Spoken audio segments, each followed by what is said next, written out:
Put your weight on it. Put your weight on it. Put your weight on it. Put your weight on it. Two white dudes, one black chick. Your reverse Oreo of cinematic pontification. The pretentious movie snobs. And we're back. Beautiful. Mm-hmm. And once again, it's the pretentious movie snobs putting our weight on it. Yeah. Our weight is on it upon. But I think I have more weight to put on things as of a few weeks ago because, boy, my back was out. I couldn't exercise just for a whole month, and I'm just eating horribly. Oh, it's bad. I have similar problems, except it's all just I'm eating a lot of pizza. And I'm taking weight gain powder. And I'm supposed to take that while you work out. I just take it on its own. By the way, I'm Kent Conrad of theexplodedgoat.com. Not theexplodedgoat.com, just explodedgoat.com. No article. That's right. But you're not an exploded goat. That's what you're trying to say, right? No, we just talk about them. Okay. All right. And there we have Kimberly Blagrove from implodedgoat.com. They fight a lot. Imploded. Kimberly Blagrove from Imploded Goat. Yes. No, not really. There's She's the none of the wanderer. drama in an implosion. No. She's the nappy wanderer. I am. I wander Napoli. So Wandering Napoli from place to place. And I'm Dave Smith, microscopically successful screenwriter and blogger. And is that the term? Kent was talking about boy, once again, I'm like super tired and have a headache today. I think I just eat horrible food on Sunday, and I have an occasional cocktail. And by the time 9 o'clock rolls around, boy, I'm just ready to entertain those poor bastards at home that are downloading these things. What are we talking about this week? Yeah. Well, usually, ladies and gentlemen, we ask each other. We pretend to ask each other. We've actually planned everything out ahead of time. It's all actually totally scripted. Yeah. No. Except for Kimmy, she's a wonderful improviser. Oh. What did anybody watch this week? Besides our main movie, I did watch something. Anybody else? Yeah, I just watched. I did, but I'll go last. Something that I love. You go last. I watched. I'll go first. I watched because I'm very excited about this movie. It's coming out in June, actually, in a theater near you. It's a documentary called UN Me, and that is the UN, like U period N period, the UN, as in the United Nations. Wow. And it's called UN Me. Really interesting documentary, sort of Michael Moore style, in that it's humorous and I don't think it's better than a Michael Moore movie, but we can talk about that another time. And does the fat documentarian show up all the time and make everything? He's in it a him? lot, but he's less. He's a little goofy sometimes, but sometimes funny as well. His name is his name. I thought he was a girl at first. It was Amy something, but his name's Ami actually. Oh, I think he might be an Israeli or Jewish fellow. Not sure, but he basically goes. He really wants to delve into like. He actually goes to the UN and interviews people on the terrorist board. You know the I wish I would have written all this stuff down, but I just thought, I'm going to talk about you and me. All the IAEA and all those things and the weapons inspectors. He talked to all these people, and basically what you come away with is the feeling that the UN is basically. Did I say basically too many times? But you come away from it at the end thinking that the UN is pretty much a corrupt organization that is doing probably more harm than good. And they're at best incompetent and wasteful, and at worst flat out dangerous and super corrupt. Isn't that all organizations? Well, this one especially. Well, certainly all organizations that get to tell you how much to give them for their budget. And, so basically, that's how they operate. I mean, he goes into the Rwanda thing, which is really maddening. I mean, boy. So are most of the Sudan? Is he interviewing a lot of journalists about the UN as well as the UN? How does he frame it? He's talking to as many players as he possibly can, like people that are running some of the UN programs. Like he goes to Africa to try to get to the people that are running these things, and wow. He gets a lot of footage. It's really amazing, like all of the sex abuse things going on with UN workers over there. They're over there having sex with underage prostitutes, and they're basically there to not do anything. That's like their job description. Do not do anything. Are they hiring? Don't.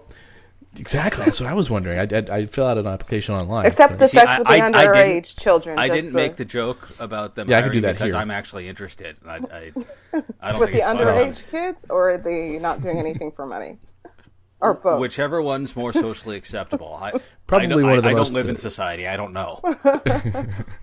Probably one of the most egregious things he gets into was the Rwanda thing, where we had the UN was. I mean, the commander over there. I forget his name. This is great reporting, Dave. Great reviewing. But he was like a general, or so he's in charge. He's got troops there in Rwanda for the specific purpose of keeping the peace there. It's a peacekeeping force. Mm-hmm. The blue helmets, they're all out there. And they had gotten word by informants that, they're stockpiling all these weapons, and the Hutus are about to go just start slaughtering Tutsis, just, because we just want to kill them. As they do.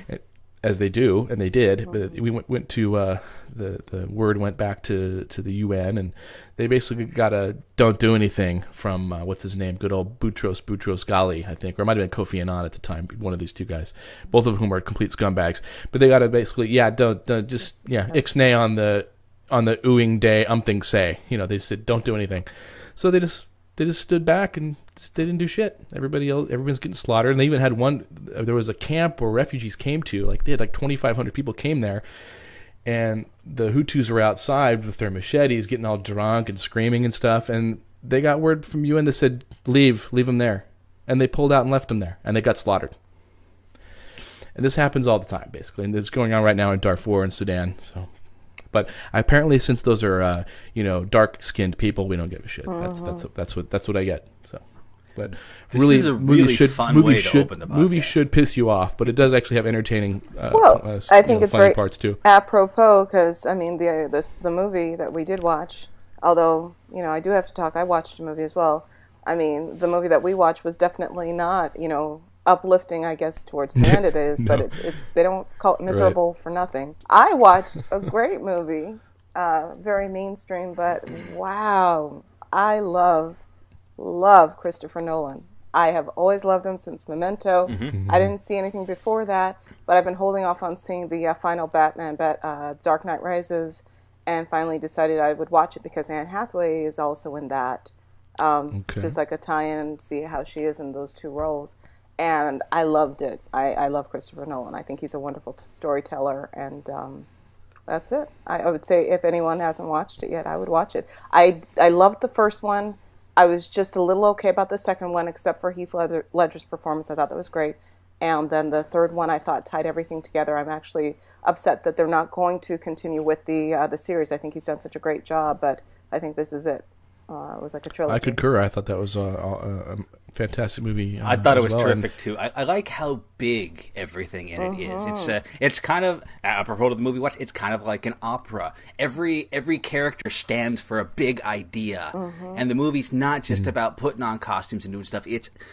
Even if it doesn't make sense about things, which could be argued, it's about things with a capital T. Well, also, if you think about it, the lead in both movies, it was about rebirth and coming back to life. I mean, on numerous occasions. I mean, what was it? The main character, Valjean, came back, was it 3 times? The first time, the second, 3 times. And I think, Batman, I mean, they thought he was dead from the very beginning when, I guess, the first movie. And then they thought he was gone again, and yet he rose again. So... great movie, great movie. Anne Hathaway a little bit more fetching in the Batman movie than she was in Les Miserables. Well, that was the interesting thing, because I think there was a little bit of talk because they really didn't think she could pull off the sexy kind of vamp, like the vampy persona, and she did a phenomenal job. She's a great actress, she's a great actress too. Oh, stop it. Anyway, she's a great actress. She's a great performer, and I do appreciate that she will get ugly for a role. I actually think she will win the Oscar for her performance of Fantine. Well, that will be surprising if she does not win the Oscar. For the matter of fact, I thought the only thing distracting about her moment, the big moment where she sings "I Dreamed a Dream" down there. Where was she, in a ship or something? Where did she?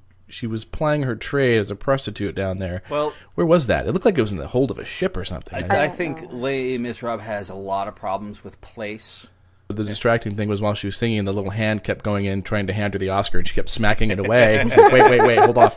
So, but other than that, that was a great moment. So anyway, yeah. Any? Should we? I watched a few movies. Oh yeah, you have. I said I was going last. I'm getting edged out Kent's here. Going I got last. the hook coming. No, I'm fighting my way. Kent's I'm gonna start singing "Mammy" here in a second. All right, I saw a few movies this week. I'll just brush over a couple of them real quick. I saw "Killing of a Chinese Bookie." That's a John Cassavetes movie. It's not really a mainstream movie. It's kind of impressionistic, but worth a watch. It's strange. I watched Shadow of a Doubt, which is a Hitchcock movie, my favorite Hitchcock movie. It's an absolute great movie with Joseph Cotten. Wow. As a serial killer who goes back to his hometown, and it's kind of a secret he's a serial killer, so I just spoiled this 60-year-old movie. Sorry. Thanks. Great. But the movie I wanted to talk about was something that none of you have ever heard of. It's from 1953. It's called The Twonky. How do you spell that? Wow. Twonky.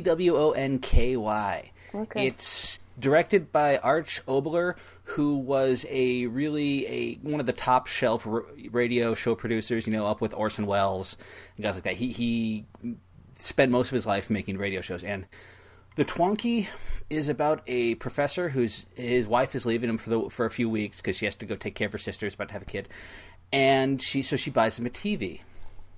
The TV she buys happens to be a shape-shifting, time-traveling robot that takes care of his every need. Mm-hmm. Like he picks up a cigarette, it lights the cigarette for him, picks up a pipe, it lights the pipe. And it's a really, really odd movie. It's not good, but it's kind of great. Mm-hmm. It sounds like a Twilight Zone episode. It's a lot like a 70-minute Twilight Zone episode.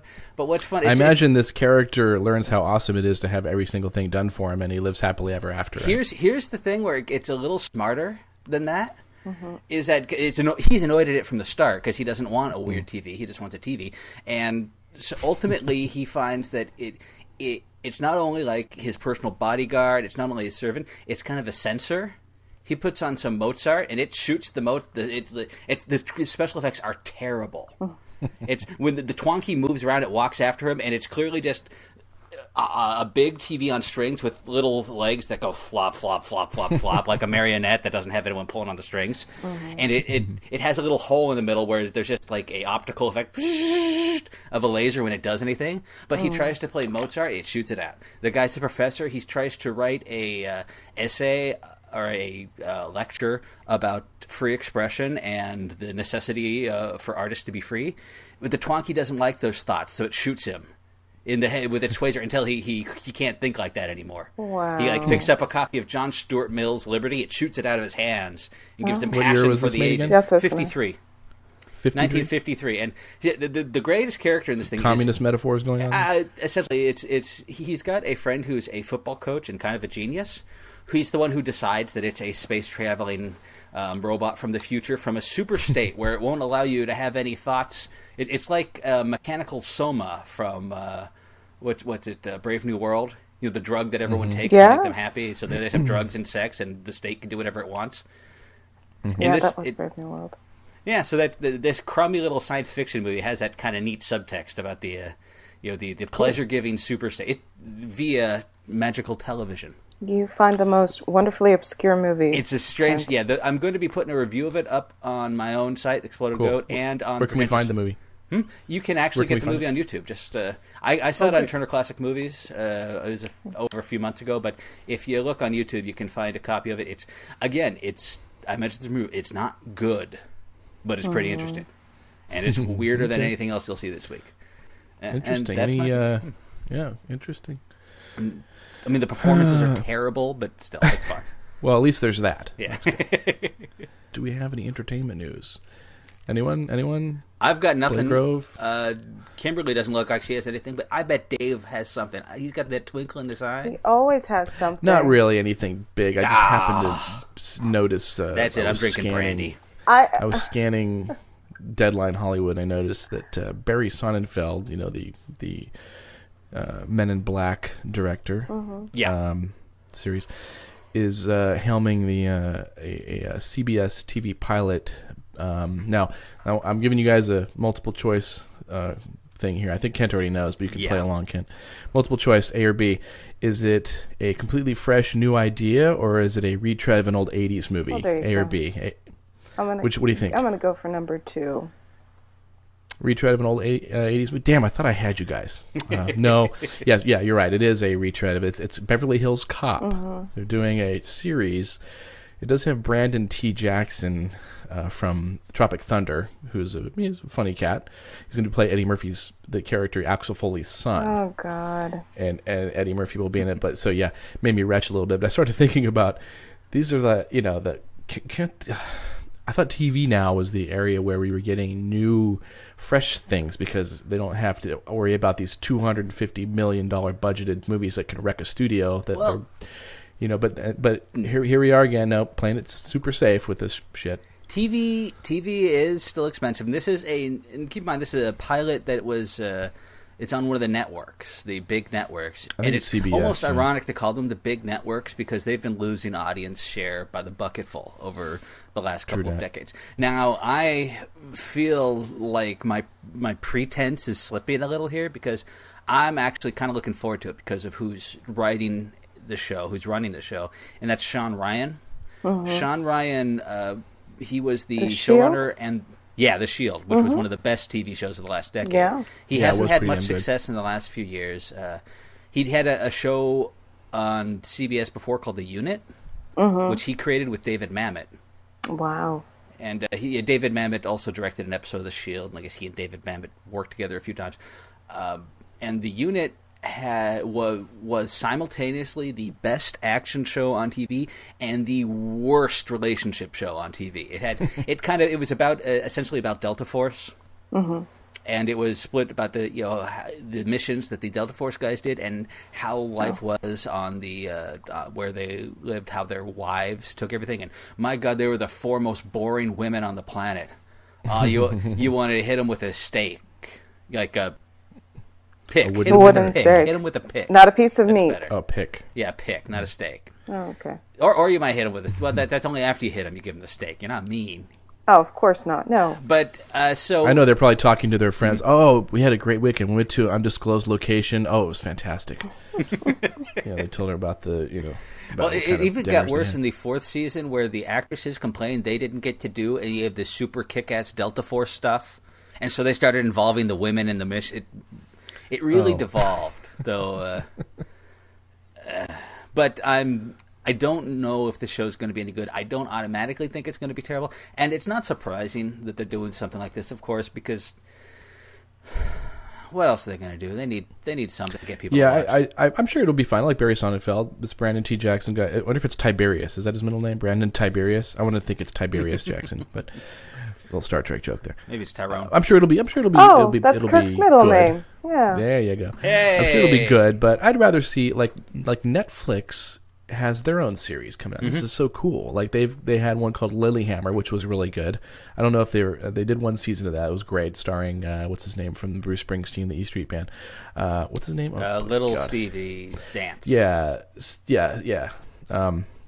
Stevie Van Zandt, right? Steve Van Zandt. Great show.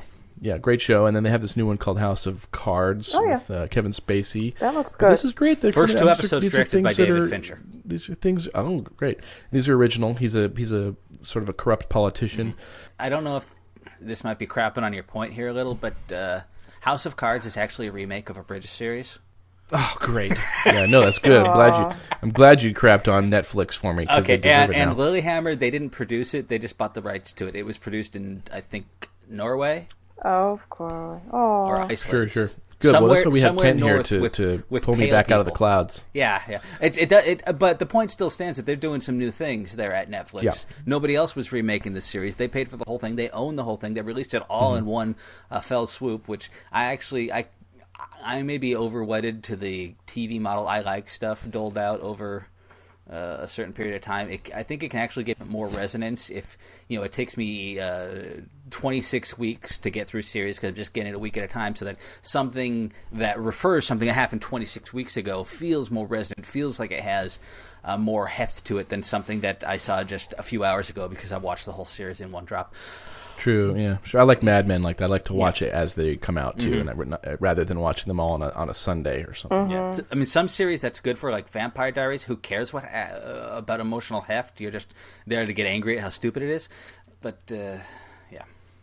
I ran out of steam there. And looks like Argo taking a lot of BAFTA awards. The British, what is it? The British something foreign. What do they call? I don't know what the hell they are. The British one, the British Oscars. Are they British Oscars or something similar? Well, it's the British version of their Oscars. Yeah. Yeah. So he British Academy of Film and Television Arts. There you go. No, it's doing very well. It's a good movie. Yeah, very good. So yeah, and we all liked Argo. We're picking it for Best Picture. Yeah, I think our super safe prediction of last week became even safer. Yeah. I agree. And we're so tough. So we all watched. Let's move on to our main feature. What's that, Dave? That would be The Miserables. Les Miserables.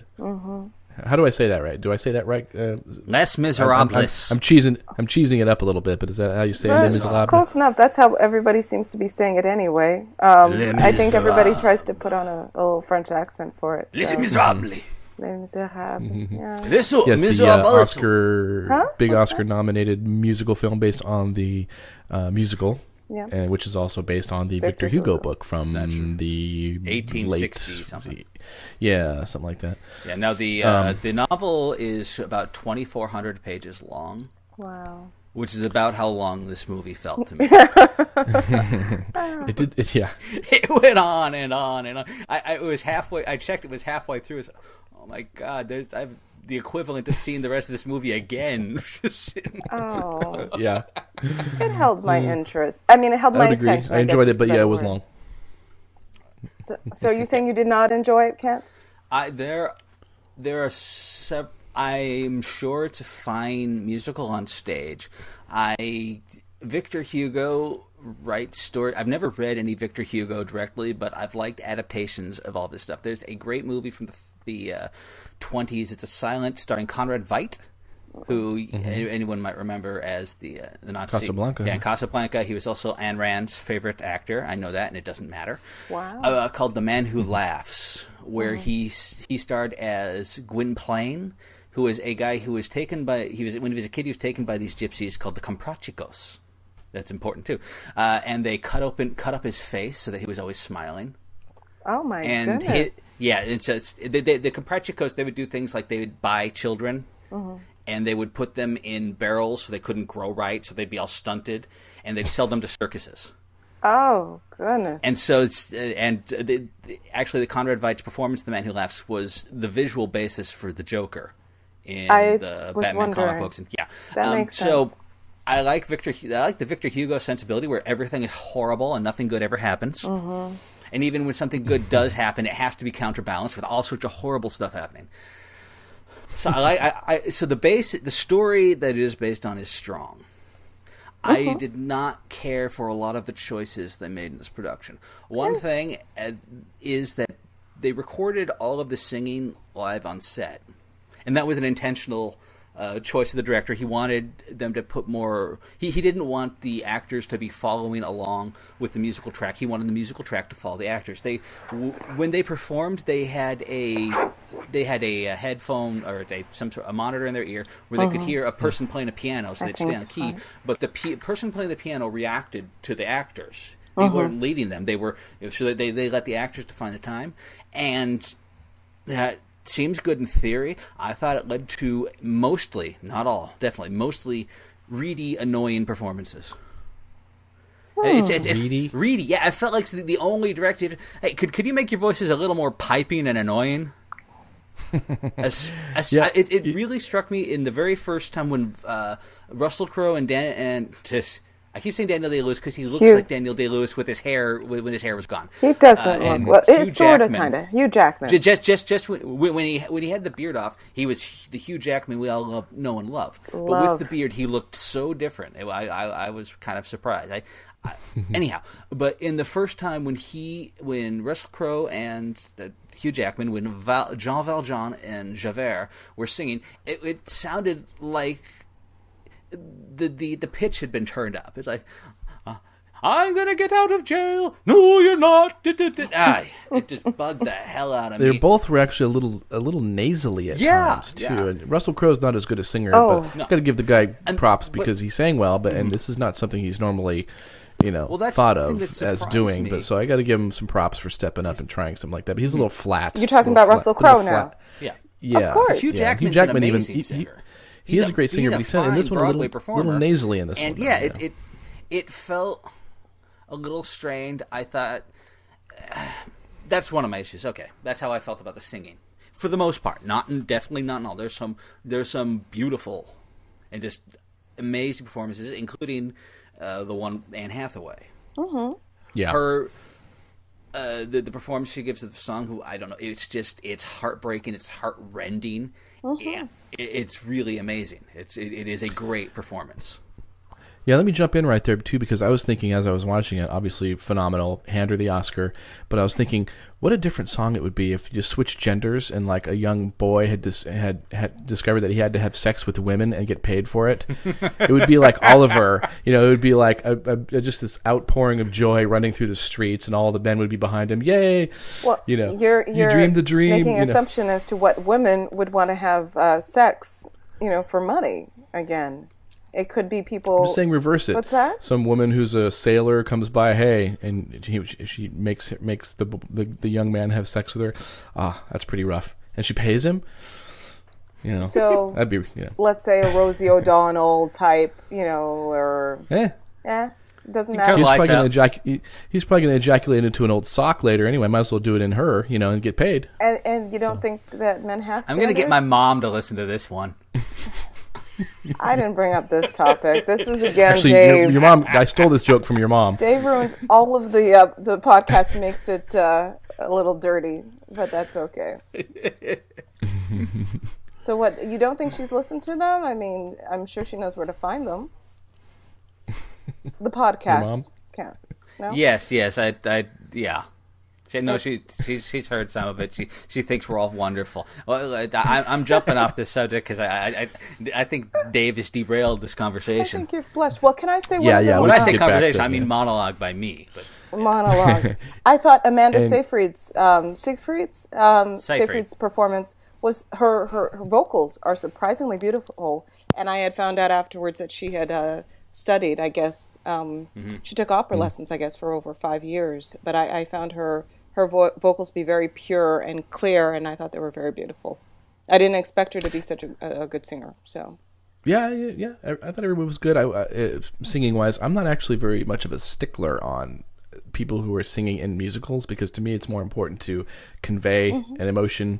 Musicals are really all about emoting. And a lot of times when they're singing around people who aren't paying attention to them, it's really what we're hearing what they're thinking. So I don't really mind so much if, there's some good examples of this in. There's Woody Allen did a musical that was really good called Everyone Says I Love You. Really, really good. I don't think that's I a watched nice it. movie. You like that one? Did Woody Nice. sing It in was that? nice. It's it was a nice surprisingly, movie. it's surprisingly Woody nice does for sing. being a Woody Allen movie. Yeah, and it's because it's got people who don't sing well, but it works because they're properly conveying an idea or an emotion in that character's way. So I'm not so much of a stickler for the technical virtuosity of everybody, although there was some virtuosity in this movie. So, But Anne Hathaway is particularly good because she and she's not known for being a singer either. But that scene, you're right, heartrending. Yeah. But I think in some aspects it really detracted, especially I'd say in Javert's song right before. Hey, should we set up this? Should we give people? No. Some people might not even know what the They plot can is go right really to of hell. Les They can go to hell and Miserables. die. No, let's give a little bit of a.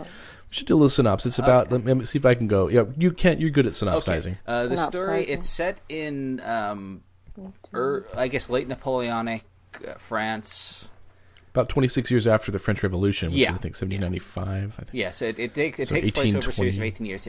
It's about a prisoner, Jean Valjean, who gets out on parole, but he can't find any work because he's a prisoner, because he's on parole. He was arrested for stealing a loaf of bread, or he says a mouthful of bread, and for that he got 19 years. Oh, yeah. And Well, 5 years, and then he tried to escape and ended up Yeah. being 19 years. Blah, blah, blah. and so the main An injustice. yeah, it's an injustice. He didn't. It's kind of he was destroyed for making this one choice, and his whole family's dead now, and he wants to start and create a new life. While the I guess he was a prison guard, and then he becomes essentially a police officer or Mayor. no. I'm talking about Javert. This is Javert, the bad guy. Oh, Javert. Well, Okay. Javert isn't. I guess Javert isn't the bad guy, but he's the antagonist. You don't think he's the Javert- bad right. guy? No, Well, he's the villain, but he's not. He's not acting out an of evil person. He is a guy who is upholding his code. Interesting. He's working. Javert. He believes that Jean Valjean is a bad guy, and he promises Jean Valjean that he's going to be dogging him for the rest of his life. But then Jean Valjean essentially he drops off the grid. He gets rid of his cell phone. Facebook page gone. Yeah, and he becomes a prosperous man. And the story goes on. But he jumps bail in order to do Yeah, that. he jumps. So, He gets out. He breaks his parole. parole, right? Yeah, and after he breaks his parole, he recreates himself, and then he helps somebody else out, and he takes her daughter. But in doing so, he exposes himself as Jean Valjean, and then he disappears again. And so the story is kind of the series of not quite a cat and mouse game about Javert and Jean Valjean, because there's a lot of other considerations. There's the June Rebellion, which gets dramatized. That was a Republican rebellion against the monarchy in the 1830s, I think, and that forms the second half of the narrative. So yeah, so it's about Jean Valjean taking care of a girl. Who is the daughter of I'm making this sound more complicated than it is. Like I said, it's a 2,400-page novel. That's right. But that's the gist of it. We got a guy who's being pursued. And according to Wikipedia, he's trying to raise a 900 daughter of that's those not pages his. are just essays about stuff in France, because that's what Victor Hugo liked to do. Yeah. None of that shows up. Well- but it's a long. It's a story that it's not complicated, but it's episodic. A lot of stuff happens. The first half is about Jean Valjean disappearing and reappearing as a good person, I liked the Jean Valjean character a lot because he always considered the morality of his actions. Even when he made a mistake, he and I know this was the point that Victor Hugo was making, a good person in bad straits. But it's just wonderful. It's a really good story that I do not like how it was told in this film version. Well, I mean, they did, in essence, I mean, they did say that Javert and Jean Valjean came from the same, parts. I mean, he started in the same, I don't know. I guess he said he had started out in the jail system as well. Mm-hmm. He was born in a jail. Yes, but then I wonder, I mean, how he got out of his situation. But it's interesting because, Valjean is the good person that is, fell upon bad circumstances. And I do have to say that Javert is the bad person, so to speak, and cannot shake those demons and the darkness that he has within him, whereas Valjean was about finding the light and the good in people and the truth. And he'd learned his way from that. Was it a minister, a pastor? It was a priest? It was one of those. A bishop. Religious. Yeah, he was taken in figure. by them, and he was taken in by them at the whatever it was, a parish or some kind of church, and he stole from them, and then he was caught and brought back, and the guy basically, sort of to the police, he corroborated Valjean's story in order to save him from the police, and he thought, well, he was moved by that, and he decided at that point, I'm going to try to be a better person and make this guy, and always do what's right. Like, this guy had compassion for him, and that's what sets him on his little journey there. He taught him compassion, which Javert lacked. And even towards the end, he lacked compassion for anyone, even for himself, the way that he ended things. So Yeah, he was so well. Yeah, Javert. I wanted to talk about Stoic. Javert as a villain too. He's not a very. I mean, he's like Kent says. He is more of an antagonist. I don't consider him a bad person. He's doing what is right by his code. Mm-hmm. He's an officer of the law, and he's upholding the law, and he will not let nothing shake him from that. But this is where you get into. It's like, come on, dude, really? You can't be that rigid. You gotta be. Sometimes you gotta. You've got to let. That's the whole point of this. The theme of this whole entire story is that, I mean, Hugo thought it was important. Love and compassion are like the most important things humans possess, and that's what we should be trying to emphasize in our lives, really. Oh yeah. And, I mean, Valjean, with what he had been through, too. Yeah, and I don't want to, give away anything. The amount of compassion that Valjean had shown to Javert on so many occasions, I would have been like, I'm done. This person has got to go. And it's so interesting that actually it was. Are we giving away any spoilers? But I think that it's okay on this one. I think this is an old enough story. We can go ahead. You think people will know? Okay, that Valjean dies in the end, or Javert. But it's interesting that Javert again died by his own hands. Again, I mean, and and it's Valjean, why do you think he did that? Me? Why do you think he did that? Why do you think he did that, well, Kimberly? Yes, David. Valjean again. How does that make you feel? Well, Valjean what do you think? Why do you think he did? Shot him on many occasions, or could have done, fulfilled that revenge, but he didn't. He showed him compassion and understanding and saved his life, and I feel that. That love and compassion, I feel that Valjean was trying to almost save him and help him see the light and help him realize that compassion is the way, the way to go. But for whatever reason, that made Javert conflicted, and it conflicted with his own beliefs. So instead of embracing that compassion, he decided to end his life because he couldn't live by that code. It's because Javert, I think, had. For him, his most important virtue was honor.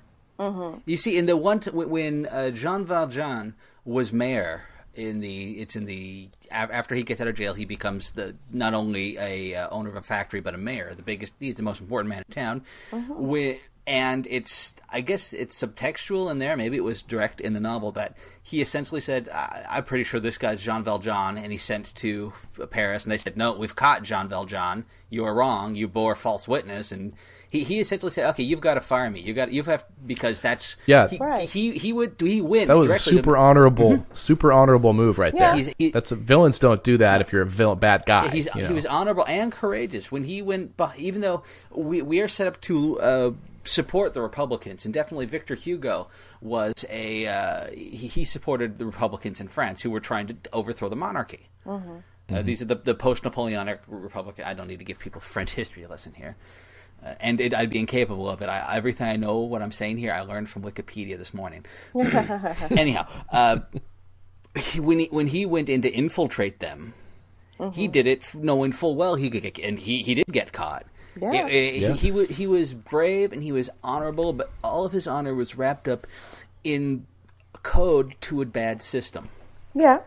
Okay. And when he found doing the right thing meant essentially going back on his honor, that's what he couldn't reconcile.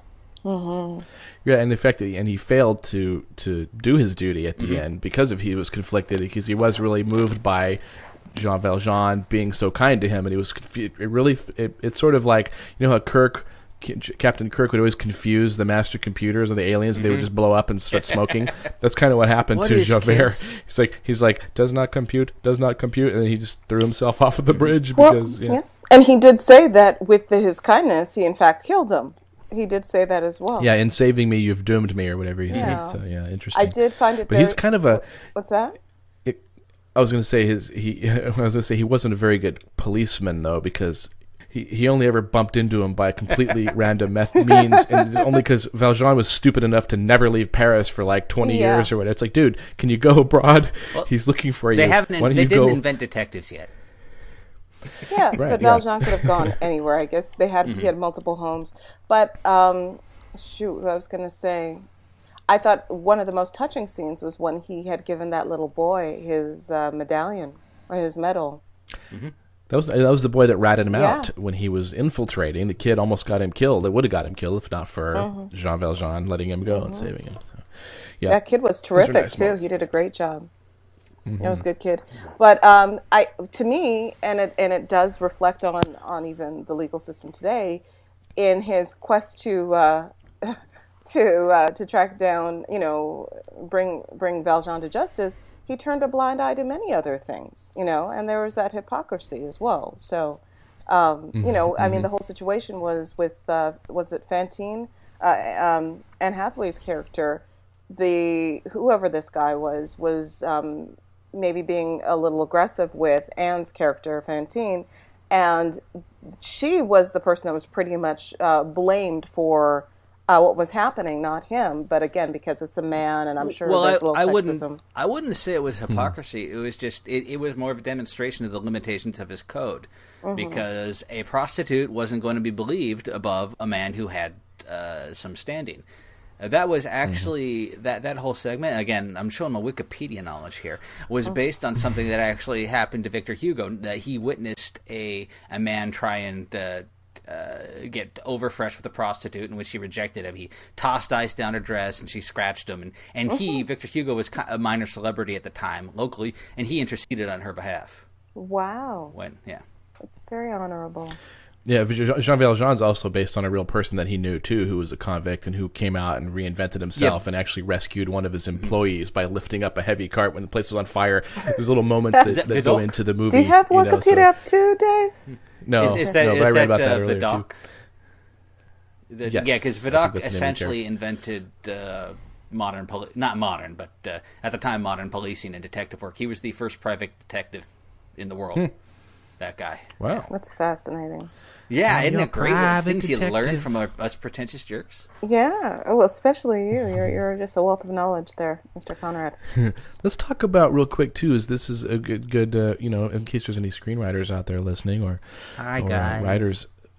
Hi you little knuckleheads you. No, we write stuff too. So we like to talk to them sometimes too. And we talked about it briefly earlier. Is Jean Valjean is presented with a really awesome dilemma, and in the true sense of the word, how we usually use it today, because dilemma is usually, we try to apply it to a choice between two equally bad things. Not necessarily like, gee, should I have a Big Mac or a Quarter Pounder? That's not a dilemma, really. It's more like what Valjean is he's been running from the law, and he's now told that that someone else has been caught, and they think that it is him. So they're going to basically call off the dogs, and this other person is going to go to jail for him. And he's obviously like, he's conflicted. How can I let this man go to jail for me? So the dilemma being, do I go to jail, or if I don't, I'm going to let this man, suffer for me. So interesting. That's a true dilemma, and you should always try to introduce that to your characters and have them wrestle. I beg to differ about that whole McDonald's scenario. I think that the Big Mac and the Quarter Pounder, whichever options you said, are both equally bad options, because one might be kangaroo. Because you can get a double Quarter Pounder, and that thing's awesome. Yeah. Okay. And we could throw in a McRib in there too. Not anymore. The trilemma. One bad food over another bad food. And that actually struck me, and of course it's from the novel, because most dilemmas you have in movies are generally pretty crappy. It's, should I just sit around and do nothing, or should I make the movie happen, is generally the sort of dilemma you have. I'm Batman. Should I go be Batman or not be Batman? Well, what's the title of the movie? Oh, it's Batman. Okay, I'll go do that. Yeah, should I rise from my chair, or should I not rise from this chair? Because I got Sports Center on, and there's a good game on. And it was a real moral dilemma that that challenged his sense of morality, and it was beautifully done. This thing was like 2 hours and 40 minutes. It was long. There was a great moment after. I liked the way they employed this in a couple of things. I don't know if this is a newer thing. I don't see a lot of musicals, but I liked when Javert was, he came there when to the hospital when Fantine, the prostitute, was dying, and Valjean went to there, and he came there. Actually, in the book, he gets arrested, goes back to jail there. for a couple of years, and then when he gets out, he goes after Cosette, but her daughter that's still alive. But the moment where they're fighting, they're singing like across each other, like different lyrics, almost of a different song at each other. It was really good. It was really fun. They did that a few times in the musical. Yeah, I like that convention. Beautifully done. Pretty neat. I thought that the two characters played by Sacha Baron Cohen and Helena Bonham Carter, very entertaining. Really? 6 names, 2 people. Pardon me? I did. Said 6 names, 2 people. 6 names, 2 people, exactly. I found them to be entertaining. He annoys me on most occasions. I found... Okay, I'll... No, let please, you go. no. I was about to talk to you. They were entertaining going, Kimmy. characters. And I found them so entirely charmless. I didn't like them. Entire Well, I didn't like them, but I think I was supposed to not like them. The Master of the House segment was like it was dropped out of a middling Tim Burton movie. Probably, which makes us I agree with that. They were the worst. They were the worst thieves too. They got people coming into their inn and they're basically picking their pockets and taking their shit from them, like with in blatant view of other customers. Like it's like if I go to Jiffy Lube and I'm sitting there and I'm watching them take the tires off of other cars and take the stereos out, and then I get out and my car's missing a stereo, and it's like, hey, where did you guys put my tires and my stereo? I'm gonna call the police. It's like, how have they been doing this for so long? It's like real bad thievery there. I remember when. Yeah. I remember when Helena Bonham Carter was pretty. Remember her from A now Room she's with a View? Bellatrix Lestrange in every movie she's in. Howard's End, man. And A Room with a View, I think, was her first movie, and it's so strange to see how she's evolved to do these more quirky... I was going to mention that. I think she had such an innocence to her when she first started out. I don't know what happened, but... Well, she married Tim Burton. Don't do that. You think that was it? That was the beginning of the end? She loves these quirky, but she did a great job in... well, she plays the same thing in everything. Okay, I haven't seen The King's Speech. So she was very different in The King's Speech. Very good. It was very subdued. But she played in Sweeney Todd and in the Harry Potter movies and in this. They're all the same sort of wacky hair and got her snipe accent. And oh, yeah, she does everybody in the entire movie has a British accent and Cockney. And why does everybody in France sing with British accents and speak in British accent? What's going on there? I get so tired of that because they can't do French accents, obviously, and no one would be able to understand them. But I actually, I loved what I liked about their characters. They do get annoying, don't get me wrong. But what I liked about their characters is that their greed and their never-ending thirst for money and the material, it doesn't get them any further. It doesn't get them any further, which is the theme. I mean, they were no further ahead. They were actually further behind, if you ask me. Actually, I'm glad you said that because it reminds me, because really, Victor Hugo... This sort of mentality that we should be like that priest who forgave Valjean for stealing all that stuff. Probably 99 times out of 100, Valjean would have killed him and took the rest of his stuff after the police left. So this is how things really go. At least he did put some criminals in there who are poor and criminals. Yes. Because a lot of guess what? There's rich criminals and there's poor criminals. Lots of criminals everywhere. The poor people aren't saintly. Well, the reason a lot of poor people are criminals is that criminals don't have a good career plan. They should go into politics. Yeah. That gets you rich. But I think there was a lesson to be learned, and you see this poor young girl, the daughter, Eponine, and she's just pretty much a victim of her parents, and they've trained her to live this life, and she wants to aspire to so much more, and she does. And they actually raised her okay, though. She was a nice person. I liked her. She was, but she had she had learned from her parents at first. I mean, she had taken on some of their characteristics. I mean, she hid the letter, but in the end, she was very honorable, and she did the right thing. She saved his life, Marius's life. So. Yeah, she was. That's great. Yeah, unrequited love. She's in love with the rich guy who's in love with Cosette, and she hides it from him, but for understandable reasons. She wanted him, but she does the right thing, and she takes a bullet for him and then gives him the letter. That's awesome. She puts the gun that's aimed at him right into her chest and takes. That was nice. That was nice. What a good gal. She's a good sport. Great. And that's what you get for being a good sport, people. A bullet in the chest. That's right. And at the end too, we talked about Javert killing himself. This happens actually quite early. This is normally, obviously now this is an interesting choice because the villain is defeated, or the antagonist he's a villain, movie wise. He's defeated by after the fact, after his conflict with the hero. He's sort of defeats himself later, but Jean Valjean wins that battle, and it happens really early. I mean, there's still like a half an hour to go with no villain there, and they had a very long this end sequence here. I think it's what we call a magic elixir scene. Have you heard of this, Kent? Yeah. Kimbry? This is where in the old stories where the character goes off into this other world and he brings back this magic elixir that will cure whatever was ailing his society. Like, it's the boon that he gets from his journey. He brings it back.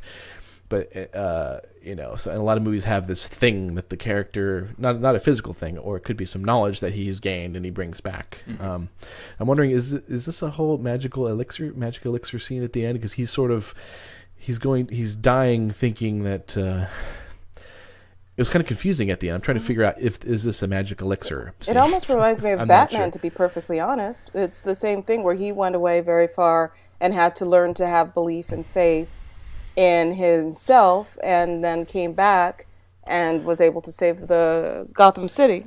Yeah. Valjean's journey is to learn to love people and be a compassionate man, and he does. He lives it. He walks the walk. Well, there. But at the end, he's sort of forgotten there, and he sent on what was going on there. I kind of lost a little bit. At the end, I think it may have just been a palliative for him to show him that.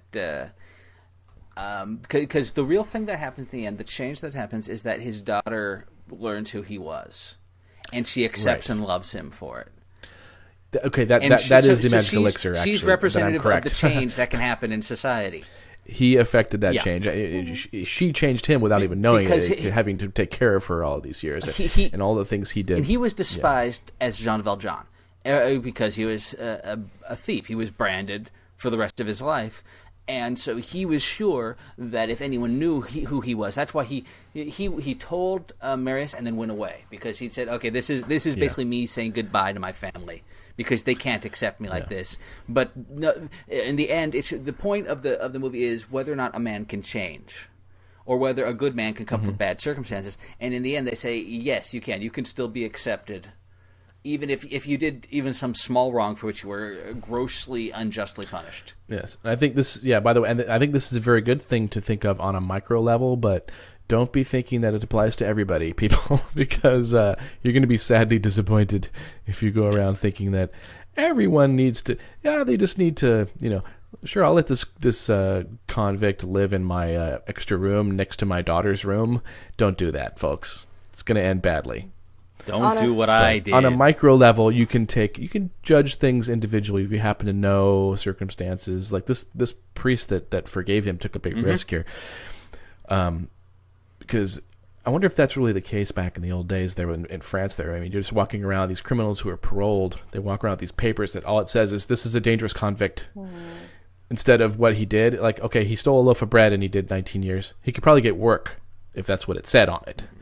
But it just said, he's a convict, he's dangerous. Obviously, no one's going to hire this guy, so he's basically going to be doomed to come back to he's going to be doomed to a life of crime and end up back in jail. Well, it makes a similar sense so very unfair. In England, where they had debtor's prison, where if you couldn't pay your debts, you'd be thrown in prison, where you couldn't work until you can pay off your debts. Governmental justice systems don't always make the most sense. Yeah. And I think that's a beautiful thing to maybe end on, because we're well over time. All right. Well, just on a side note, I want to say visually I thought it was a beautiful movie. Accurate, maybe not, but I thought it was beautiful to look at visually. So. Sure, I thought it was beautiful too. My only beef too is I really don't like when they'll show like 19th century France and then it looks like the camera's mounted on a helicopter zooming over it. I don't like that. Similar, and I thought a lot of it was too dark. It tried to interject some realism, which is the last thing I want in a musical. But when it was beautiful, it was beautiful. Yeah. Just get rid of the anachronistic camera movements. I don't want to see super flashy. You want everything like Barry Lyndon. You want it all lit with natural light. Perfect. Yeah, if you want to evoke period for yourself, and if you want to watch a movie that evokes period, watch Barry Lyndon. Absolutely. Sorry, Kent's mom. Doesn't that have a lot of zooms in it though? Very slow zooms. Okay. But yeah, they're not intrusive. But yes, a lot of zooms. Kubrick is a big zoomer. He loves the Zoom. He still is now. Barry Lyndon's great. In heaven. Where everything is fine. Yeah. Yeah. Okay, well, I'm Kent Connor. Have we put our weight on it? I think our weight has been upon it put. Well said. Kimmy, did you put your weight on anything? Pardon me? You put some weight on it. You put some weight on it, too. Very good. There's been Dainty. weight. Daintily. In a very ladylike fashion, has Kimmy put some weight. There has been weight. Very distributed, good. Placed upon. All right, great, guys. All right, this has been Dave Smith and Kimberly Blagrove and Kent Conrad. And, and we'll be back.